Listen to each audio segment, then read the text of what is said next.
नमस्कार मित्रांनो, एन के एज्युकेशन या यूट्यूब चॅनलवरती आपल्या सर्वांचे स्वागत. अपूर्णांक या घटकावरचा आपण आजचा हा तिसरा व्हिडिओ या ठिकाणी पाहत आहोत. अपूर्णांकाचे मागील 2 व्हिडिओ आपण पाहिले. अपूर्णांकाच्या पहिल्या व्हिडिओमध्ये आपण अर्धा, पाव, पाऊण, दुसऱ्या व्हिडिओमध्ये आपण सममूल्य अपूर्णांक तयार करणे या बाबी पाहिल्या. आपल्या सर्वांच्या प्रतिसादाबद्दल खूप खूप धन्यवाद. आपण जर या चॅनलवर नवीन असाल तर आपण या चॅनलला सबस्क्राईब करायला विसरू नका. व्हिडिओला लाईक करा, शेअर करा आणि चॅनलला सबस्क्राईब करायला विसरू नका. चला तर मग आज व्हिडिओला सुरुवात करूयात.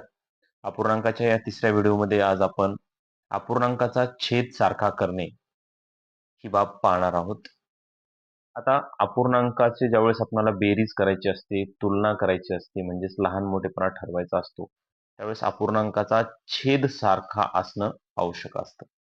तर आता हा छेद सारखा कसा करायचा हे आपण आजच्या व्हिडिओमध्ये पाहणार आहोत. मागील व्हिडिओमध्ये आपण पाहिलं होतं, सममूल्य अपूर्णांक तयार करत असताना एक नियम आपण पाहिला होता, की अंशाला आणि छेदाला आपण समान संख्येनं गुणू शकतो किंवा समान संख्येनं भागू शकतो. तर आता या ठिकाणी आपल्याला छेद जर सारखा करायचा असेल, तर अंशाला आणि छेदाला समान संख्येनं गुणायचं आणि समान संख्येनं भागायचं. एकतर गुणायचं किंवा भागायचं, जे शक्य आहे ते. दोन्ही अपूर्णांकाचा छेद आपल्याला समान झाला पाहिजे. आता या ठिकाणी आपण पहिलं उदाहरण घेतलेलं आहे 3/5 आणि 2/3. आता पहिल्या अपूर्णांकाचा छेद आहे 5, दुसऱ्या अपूर्णांकाचा छेद आहे 3. आता या दोन्हीही अपूर्णांकाचा छेद आपण भागाकार करून सारखा करू शकत नाही.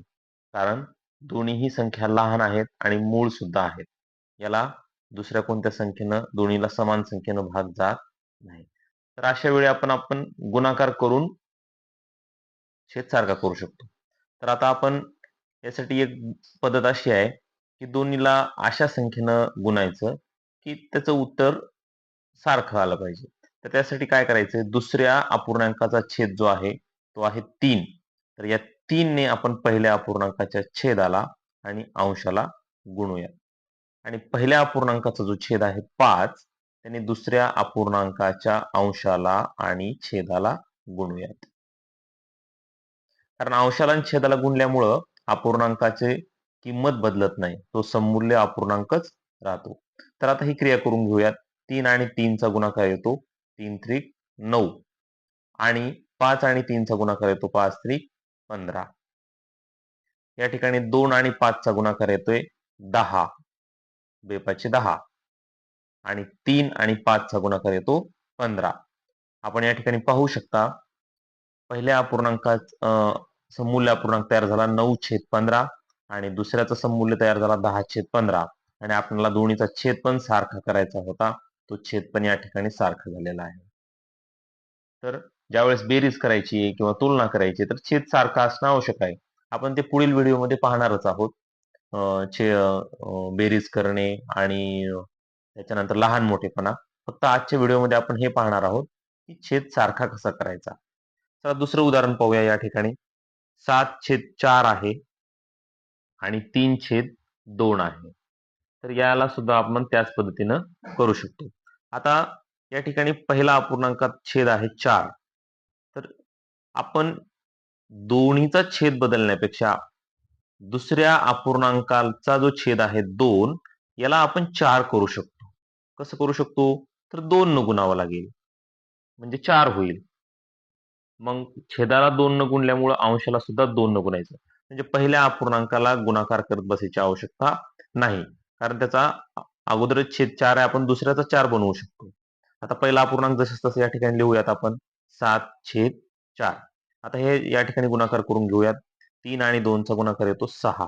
3 दुणे 6 आणि 2 आणि 2 चा गुणाकार येतो 4. या ठिकाणी आपण पाहू शकतो पहिल्याचा छेद तर 4 आहे, पण आपण दुसऱ्याचा 4 केल्यामुळं दोन्ही अपूर्णांकाचा छेद सारखा झाला. असे हे 2 पद्धती आहेत. याबरोबरच भागाकार पद्धतीनं पण आपण अपूर्णांकाचा छेद सारखा करू शकतो.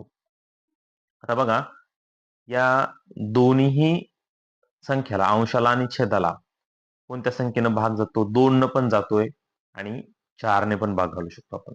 आपण 4 भाग घालूया.